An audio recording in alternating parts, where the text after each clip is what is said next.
if I lay down and I play dead and I stay dead, maybe you'll get sick of being the monster out of my head, under my bed. Think you're something out of my mind. Oke, kembali lagi di So Jadi Pandit. Kali ini gue akan membahas preview pertandingan antara Real Madrid berhadapan dengan Eintracht Frankfurt. Ya, ini pertandingan final UEFA Super Cup.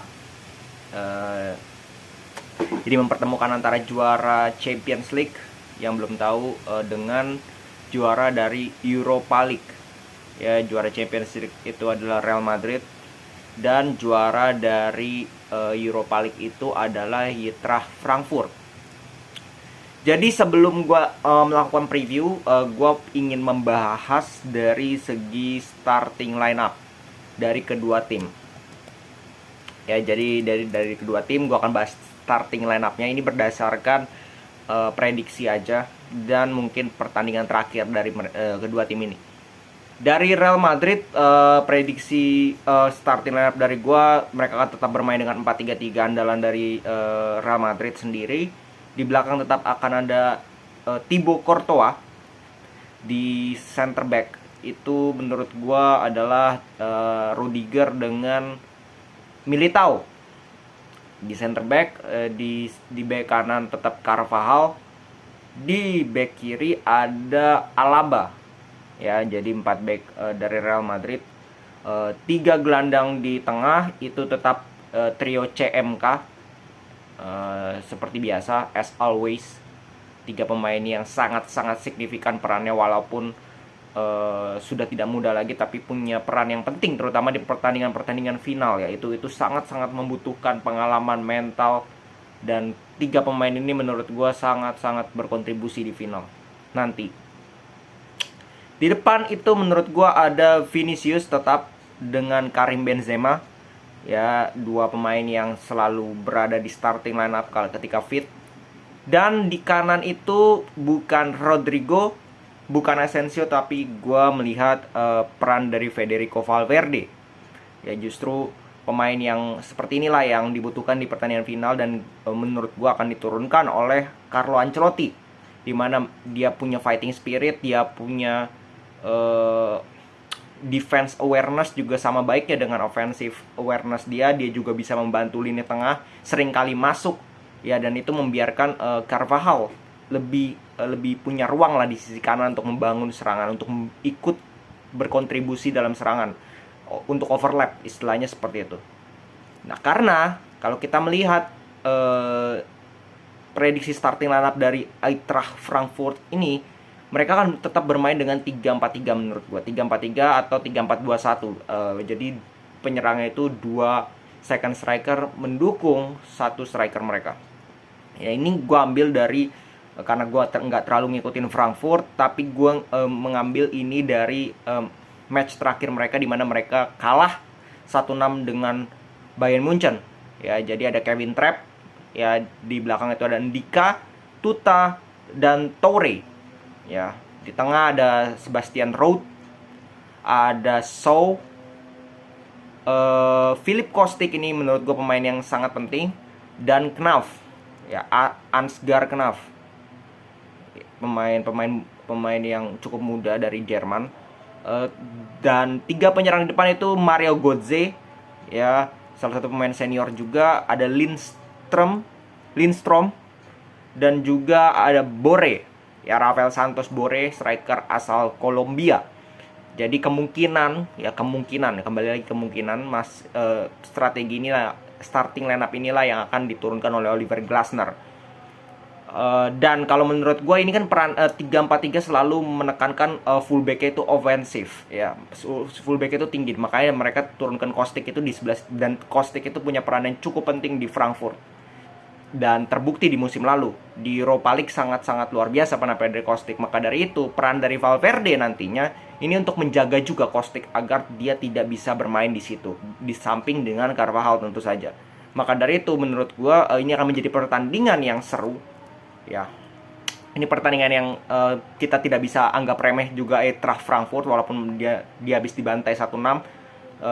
dengan Bayern Munchen. Tapi ini kembali lagi nih pertandingan final. Yang namanya pertandingan final itu kembali lagi pertandingan soal mental, form of the day, dan juga selalu akan menjadi 50-50 match.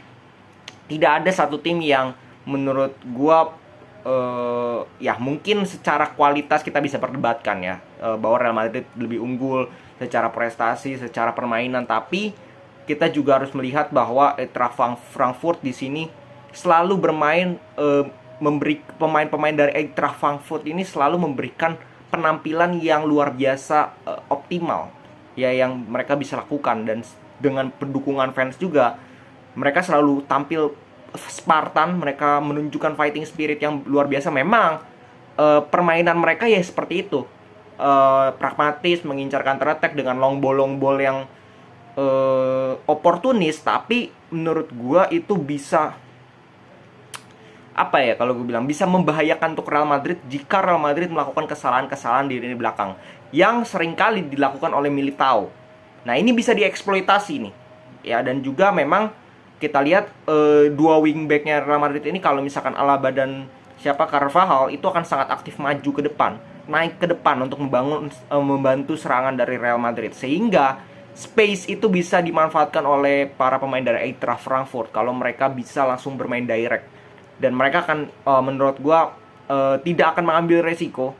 Mungkin akan mengambil resiko di awal-awal ya, untuk mengejutkan Real Madrid, untuk setidaknya mereka harus cetak gol cepat dulu ya, sehingga ketika mereka bisa cetak gol misalkan lebih dahulu daripada Real Madrid unggul 1-0, mereka jauh lebih akan bermain ke dalam seperti yang mereka tunjukkan lawan Barcelona, dan mereka akan mengincar counter attack dengan cepat. Nah, ini yang akan berbahaya untuk Real Madrid. Jadi Real Madrid ini PR-nya cukup berat kalau menurut gua, untuk menghindari agresi awal yang dilakukan oleh Eintracht Frankfurt. Karena kita tahu Eintracht Frankfurt ini klub yang sangat-sangat Spartan ya kalau menurut gue. Mereka mungkin secara kualitas, secara teknis ya so-so banget lah, berada levelnya di bawah Real Madrid. Tapi fighting spirit mereka ini bisa sangat merepotkan bagi Real Madrid menurut gue. Jadi makanya gue bilang starting lineup Real Madrid yang tadi gue bilang itu sudah menurut gue starting lineup yang terbaik lah yang dimiliki Real Madrid. Karena dengan trio di tengah itu mereka at least punya jenderal di lini tengah yang mereka bisa mengatur tempo. Terutama ini kan kehebatan dari tiga pemain ini adalah soal mengatur tempo, soal keluar dari tekanan, bagaimana mereka dengan tenang bisa saling bertukar posisi, passingnya selalu akurat, mendelay possession, melakukan transisi cepat. Itu dari mereka. Otaknya Real Madrid itu dari tengah ya, trio CMK ini. Nah, itu bisa saja Real Madrid bisa keluar dari tekanan dengan mudah karena pengalaman yang tadi gue bilang, dan juga kualitas individu itu yang sangat penting. Dan kita lihat nanti bahwa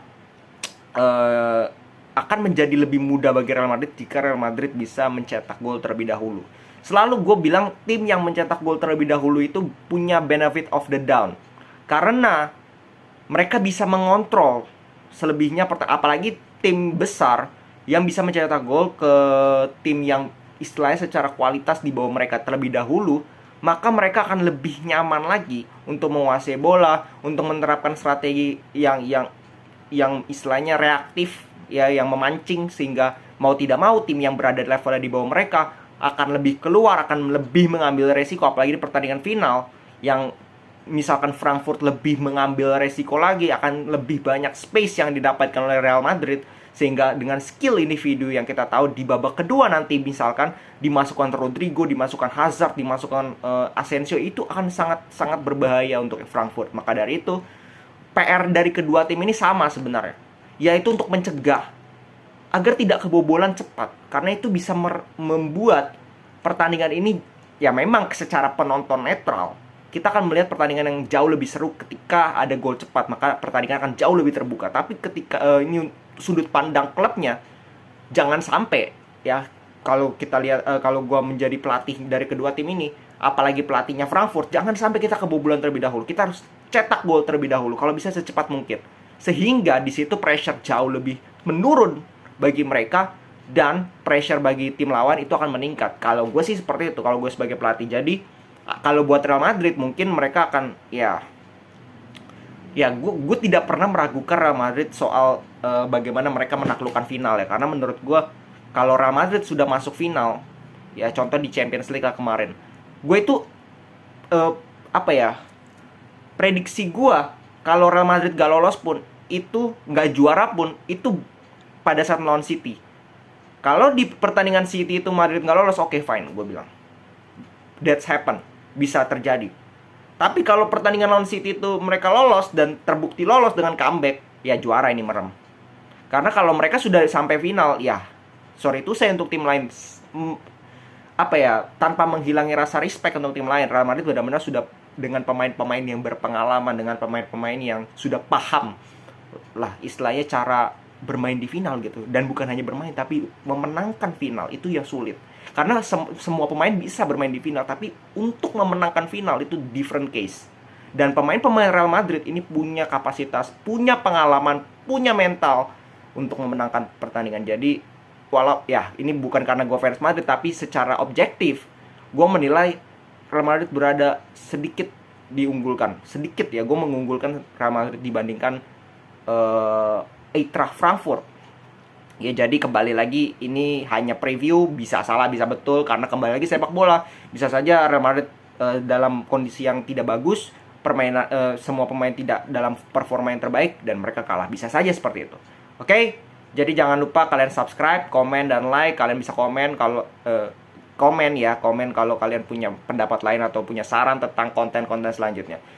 Jangan lupa tetap salam sepak bola.